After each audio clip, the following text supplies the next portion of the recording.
నమస్తే అన్న, అందరికీ నమస్కారం. అమెరికా అధ్యక్షుడు డొనాల్డ్ ట్రంప్ సంచలనమైన ప్రకటన చేశారన్నమాట. ప్రస్తుతం 14 రోజుల పాటు తాత్కాలిక కాల్పుల విరమణ ఒప్పందం జరిగింది. అయినా కానీ ఆ యొక్క ఒప్పందాన్ని ఇరాన్ పాటించడం లేదని చెప్పేసి, హార్ముజ్ జలసంధిని తిరిగి తెరవాలని చెప్పేసి, అలాగే హార్ముజ్ జలసంధిని తిరిగి తెరిచే వరకు మేము ప్రతిపాదించిన ప్రతిపాదనలు ఒప్పుకునేంత వరకు ఇరాన్ మేము చుట్టుముట్టి ఉన్నామని చెప్పేసి, ప్రస్తుతం ఇరాన్ చుట్టూ మనం చూసుకుంటే అమెరికా సైనిక బలగాలు, యుద్ధ నౌకలు, అలాగే అణ్వాయుధ యుద్ధ నౌకలు, అలాగే సైనికులు అందరూ చుట్టుముట్టి ఉన్నారని చెప్పేసి, ఇరాన్ పూర్తిగా అన్ని షరతులకు ఒప్పుకునేంత వరకు, ఈ ప్రాంతంలో శాంతి నెలకొల్పేంత వరకు మా యొక్క యుద్ధ నౌకలు, సైనికులు అక్కడే ఉంటారని చెప్పేసి ఇది ఇరాన్ అర్థం చేసుకోవాలని చెప్పి అమెరికా అధ్యక్షుడు తెలిపాడు.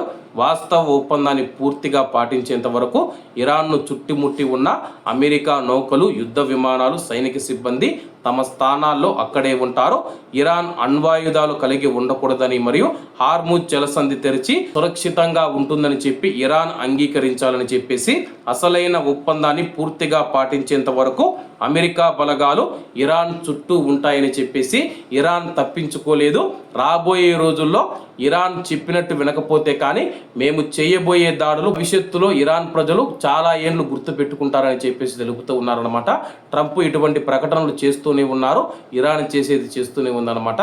ఏది ఏమైనా సరే కానీ కాల్పుల విరమణ ఒప్పందం జరిగింది. ఈరోజు ఇస్లామాబాద్లో మనం చూసుకుంటే కానీ అమెరికా మరియు ఇరాన్ ప్రతినిధులు అయితే చర్చలు జరుపుతారనమాట.